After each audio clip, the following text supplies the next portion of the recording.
going to learn about PySpark basics. So in the basics we are going to learn how to import the dataset, how to read the dataset and create the data frame, and how to create multiple data frames, and how to create a data frame from the CSV files, and some analytical functions, and we will be seeing how to see the statistical summary of the data frame and many. So from the basic, in order to run the PySpark session, we need Anaconda prompt and Jupyter notebook. You can run PySpark on any other platform. I am running in Jupyter notebook today. So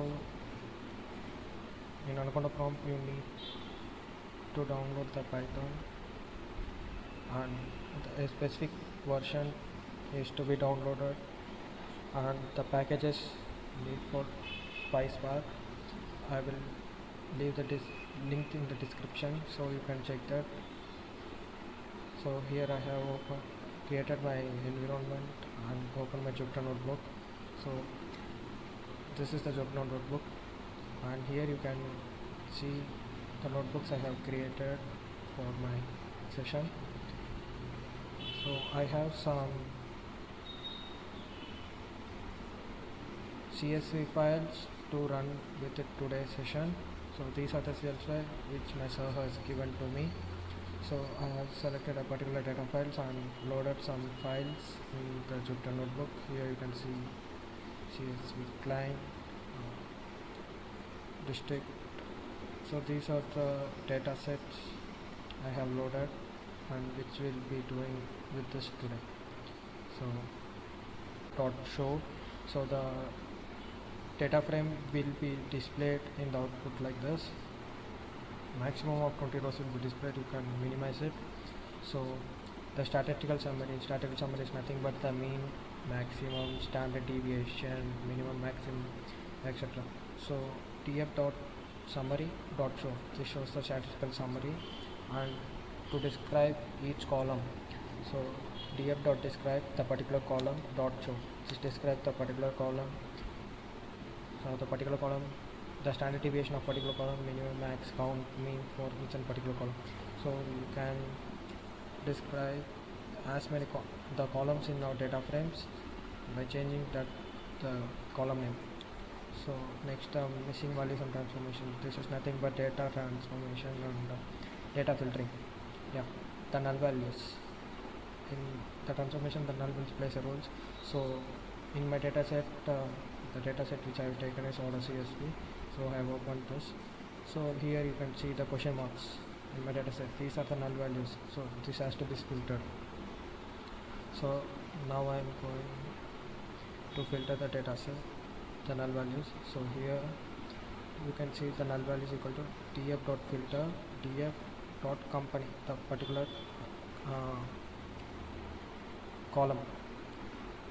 The particular column consists of question marks. So I have called it, these are the question marks showing only up to 20 rows. So these are the null values in the company column. So the total null values in the total data frame is 1381. So now I'm going to replace all this. So in order to replace df equal with column, the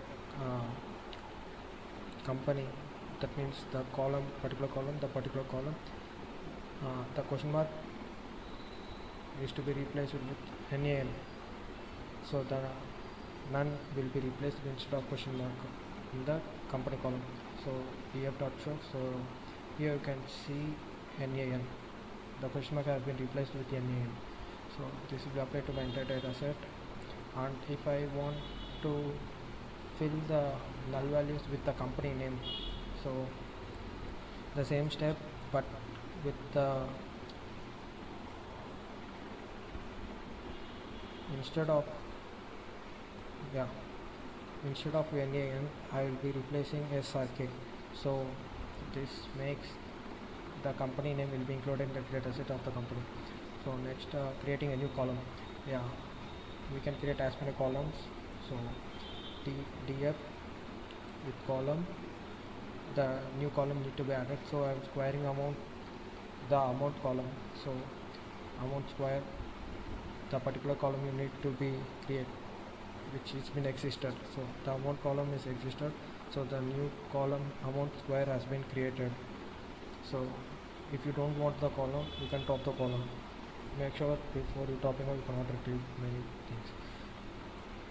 So I am choosing the amount square drop column, so the particular column has been dropped. Next, the rename of the column. Rename is nothing but rename that particular column. So I'm called the columns which I have in the data frame. So here I have replaced the column bank to bank. So df dot select the particular column name and replace so bank. So here you can see the particular bank to column is replaced with bank. So next, the statistical summary. So in the before in the top you have seen the statistical summary, the describe. So here you can I have shown the describe, summary, order ID. These are the columns and the mean, standard deviation, minimum. So here again the describe of the particular column, but here you can describe the particular column, each and every column at once, so by looping it. Yeah. So for x in df dot columns, df x is the dot describe show. So if you run this, you can see the every column has been described particularly separately. So here next, the group by. Group by is nothing but the counts each and particular column and the column which consists of companies, the companies which have been repeatedly counted in the data frame. So here df dot group by company dot count sort count. So here I am counting the company. The company has a particular list of companies. So these companies have been repeatedly listed in my data frame as 341 times, and this company has 532 times. So this is how I have made an ascending equal to 2, so the ascending order will be displayed.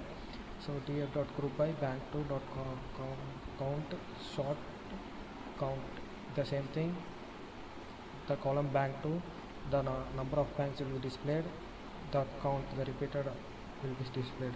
So next, to group by bank 2 and amount and mean.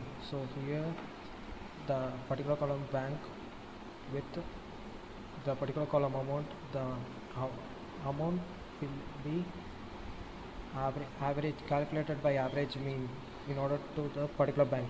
So here the particular bank and the particular amount, the average amount for the particular bank. So again here bank to company. So here the particular column bank to and the company and the count. So the particular bank MN and the particular company Purchasing, which is been displayed here. So the particular bank and the particular company has been transacting 47 times in the dataset. So the ST Bank and SRK 115 times. So this will be counted in my entire dataset and the output will be given. So as same here also, I have counted a bank column, just a bank to column and in ascending order. So here you can see the bank CD is repeatedly in my data frame is 458 times and which is in ascending order. That's it. So df dot group by company count. So I call the company counts, so the list of companies and the repeated times in my data frame. Next is a crosstab. So df dot crosstab account ID company show. So crosstab is nothing but intersections. So how many times the company with the particular companies has been intersected. So account ID is a column and the companies are a column. So these two are intersecting with particular column and particular accounts. So the account ID 710 is being transacting with the bank SIPO for one time. Other is 0. So like this, the particular account ID will be listed with the particular bank, particular company. So tf.group by bank to company. So this is also like that, bank to company.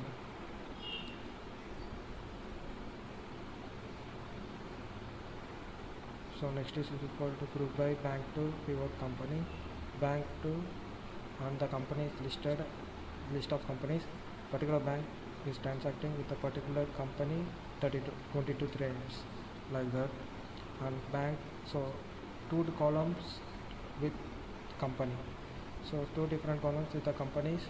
So null is nothing but there is no transaction between the particular bank, the particular item, the particular company is been transacting one time in my data frame.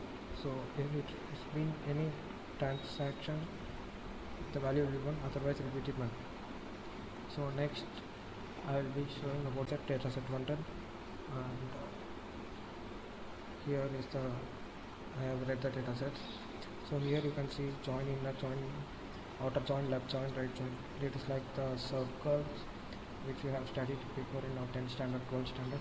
So intersection circles, yeah. So here inner join is nothing but the intersecting part in both the data frames. So in the data frames I have Pawan, Harsha and Pawan, Vijay. So the Pawan data particular information is repeated. So if I run the inner join, the output will be Pawan only. So with the all columns. So outer join is nothing but the whole data frames, with the two data frames will be included. So here you can see I have added 3 names, 3 my friends, Vijay, Pawan, Harsha. So here you can see Vijay as null in ID and registration, because in Vijay I have given department and college for Vijay. I have not given in data frame 1 for Vijay. So there will be none values, but in college and department the college will be mentioned and department will be mentioned. So for Harsha, in the sense the college and department is not mentioned in data frame 2, so that will be null for him. So left is nothing but the left circle, I mean the first data frame. The first data frame will be shown in output with the columns, the full columns. So Harsha has no college and department mentioned in the first data frame, so null, and the data frame for right, yeah, right join. So right join in the sense of Vijay doesn't have the ID number and registration number. So here you can see